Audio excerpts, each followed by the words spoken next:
The bullets are hitting all around the ground here, and he's just laughing. I'm like, what the? I'm trying to get my gun going. So finally, I start getting it going. Brap, brap, brap, brap, start shooting. Like if I want to kill you, I take my bayonet. It's like this long, the blade, and I put it between here and here, right in here, and I go like this. Yeah. Blood coming from a guy's bum from grenade shrapnel from a bus that got blown up. I think I seen a head rolling around in the back of one of the MLs from when. Sometimes to feel alive, it's so close to death. Sometimes. 上一期这个故事啊，讲到我去监狱接傻奈出狱。Go pick up your stuff, then I'll go in. Hey, that's Gilbert Center.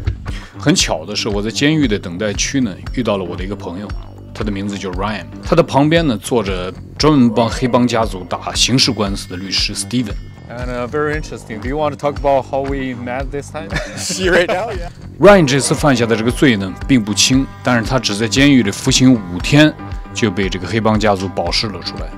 Ryan 在监狱里碰到我的第一课呢，觉得非常的不好意思。他说：“听我解释。”我说：“你不用解释。坐牢呢，在我这儿从来不是一件见不得人的事情。”我说：“你想不想来我的频道分享一下你的故事呢？”1周以后，他如约而至。2001年开始的美国对阿富汗战争持续了20年。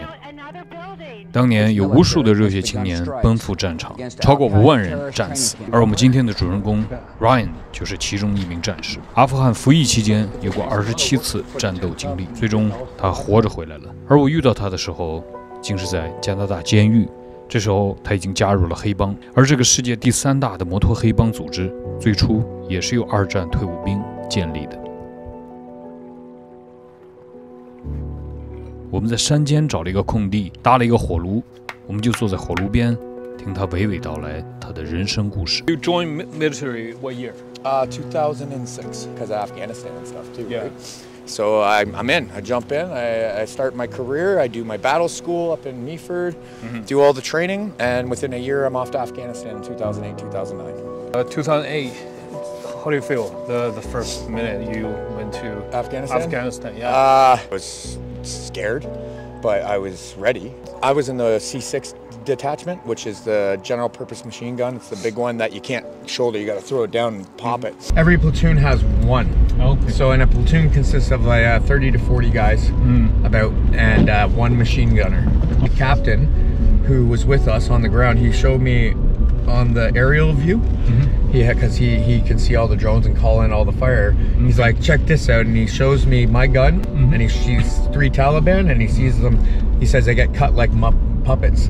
Okay. Like you see their strings, they just all go down, and they see me whoop, whoop, whoop, and done. Like, and I didn't even barely notice.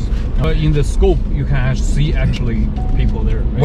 When I'm using my C7, I can see with my scope. But yeah. I was the bigger machine gun. Okay. We don't have a scope on it. Yeah. Most of our missions, we go out during the day, we fight, and we walk back in. We go out, fight, walk back in. An American soldier that was doing a patrol with us, and he's telling me about Iraq, and I said, that must have been a crazy tour. And he's like, are you kidding me, man? He's like, this is nothing like Iraq. He's like, we didn't even have half the fights that you guys did. He was going crazy about it. I was like, really? Afghanistan is more tough, right? Yeah, they got a lot more action. They said that nothing happened over there for them. And I'm like, 27 times we got engaged over 7 months into shootouts. We were on an extended line and we were walking, so they have mud walls built up. It's all mud. It's like a labyrinth of mud walls. We're walking down. All of a sudden we take fire straight on. So we're in a straight line. They can just mow us down, right? I'm in the middle, so they always yell, C6 to the front, C6 to the front, because it's a platoon support weapon.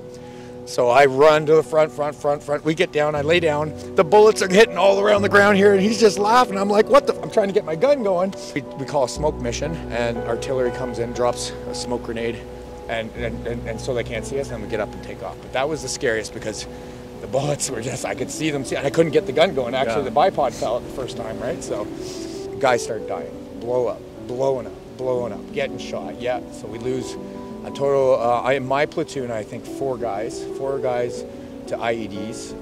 Another couple guys they're messed up, their face, they're lost legs, lost limbs.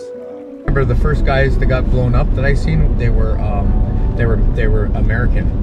We were in a convoy in the desert. Yeah. They were on Route 1, which is the main highway. We could see them. All of a sudden, boom! Their fucking thing blow right up. 4 out of the 5 guys killed. One guy's brain was oozing out of his head. He was dying as I speak. The other guy was chopped in half. And there was, when I went to pick him up, the body bag and stuff, I had pieces of his skin on my glove. And he was so warm still, and we were putting him. The war zone, you put the trigger on a human, so how do you feel? Nothing. Really? The United States will begin our final withdrawal on May 1 of this year. 2009年 Ryan 从阿富汗前线归来，跟很多战后老兵一样，他不再能适应现实的世界，生活中的一切开始走向混乱。I think it was the lack of stimulation, maybe, because when you and the lack of having the job that I had, and then coming back, you put on your blanks and you put blank rounds and you pretend to be a soldier again, and it's just. Everybody and the whole mentality, I noticed it with the whole group of guys, it's just getting more negative and negative and negative. Guys getting out, they just hate their jobs. So I just started taking the fentanyl and then the crystal meth. Yeah.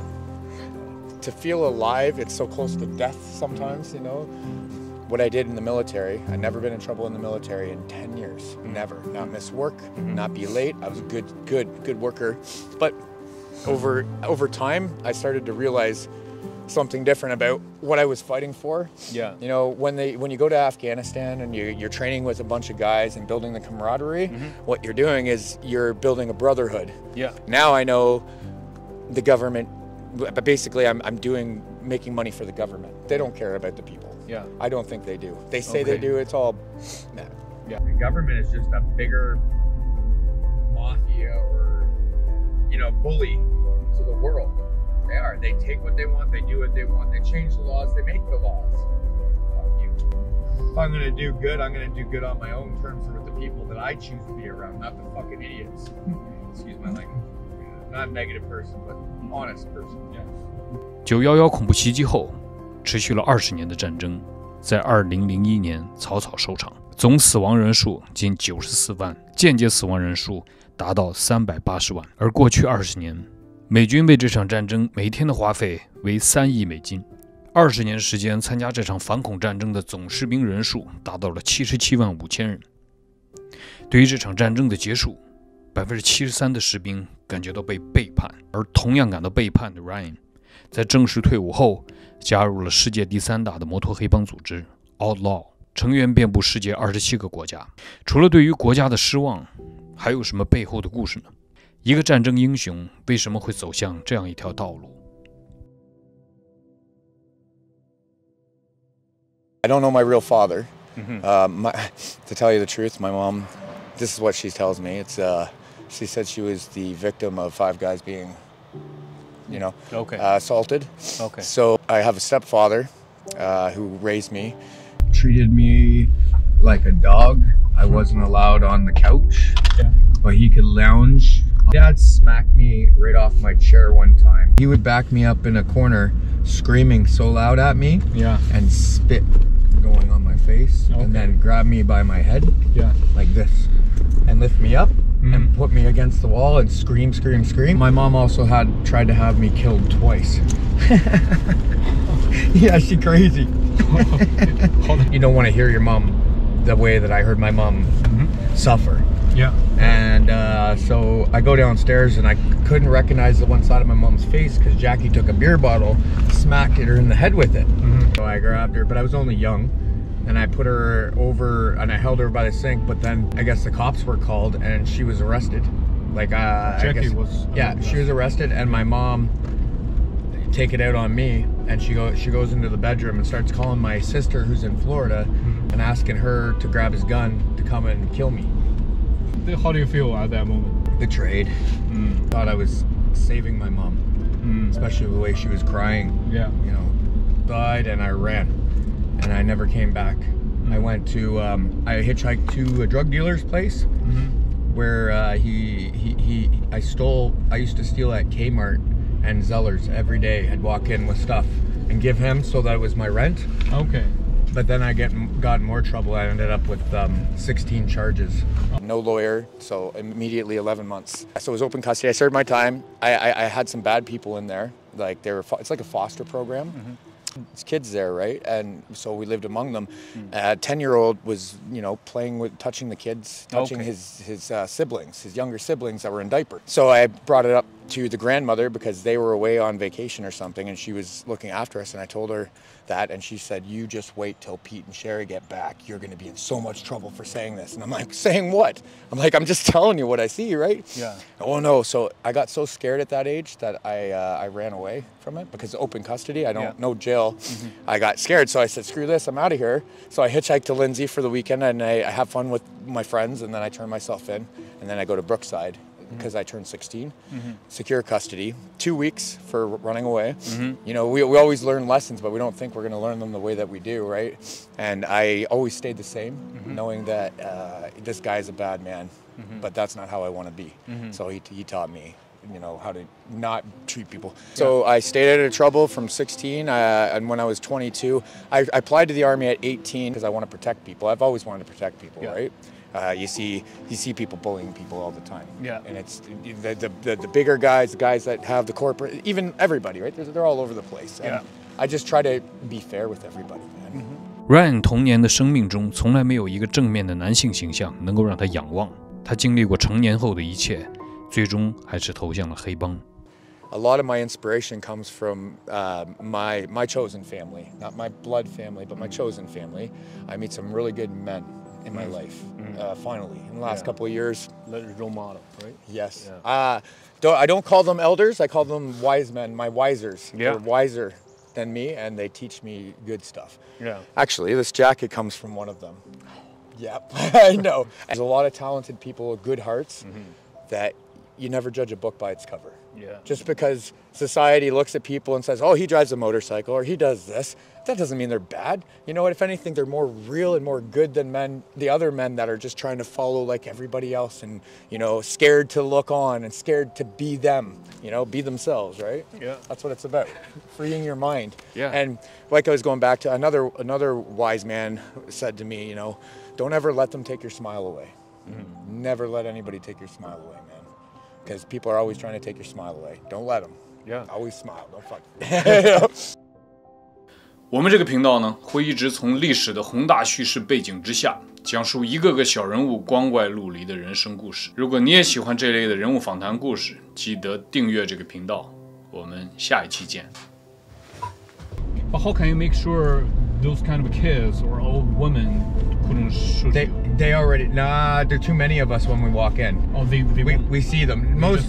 Some farmers do because the Taliban tell them to. If you don't fucking pick up this gun and shoot when you see, I'm gonna come back and I'm gonna cut all your heads off. Your family. So what choice do they have? Okay. They don't want trouble with us. They don't want trouble with them. They're caught in the fucking middle. It sucks for them. It sucks. I feel bad for them when they just want to live their life. Yeah. In their culture, if I was homeless and I was walking, and it didn't matter how poor they were, they would take me, invite me, and feed me what little food they have, and let me spend the night. They're very friendly. Yes, they are. They really are. The female has to walk, I think, 5 or 10 feet away from the male when walking. The female can't go out by herself, but if she has a 10-year-old son, she can take the son. The son can walk 10 feet in front of her. Okay. And they go to the market. Something like that. Did you know if a woman is raped in that country, the only way to prove her innocence is to have 3 male witnesses present when she's been raped to say she wasn't raped. If not, you get stoned. You killed because you're guilty. If nobody witness, you're dead. You're stoned. Yeah. One of the things in the military is you can lawfully be ordered to your death. You jump up and you run towards them. And you're gonna die, but you're gonna go. You have to go. You have to. Legally. Okay. Cops legally don't have to do that. Okay. Never. Cops can hide behind their car until they get 300 fucking other cops, right? But yeah, that's...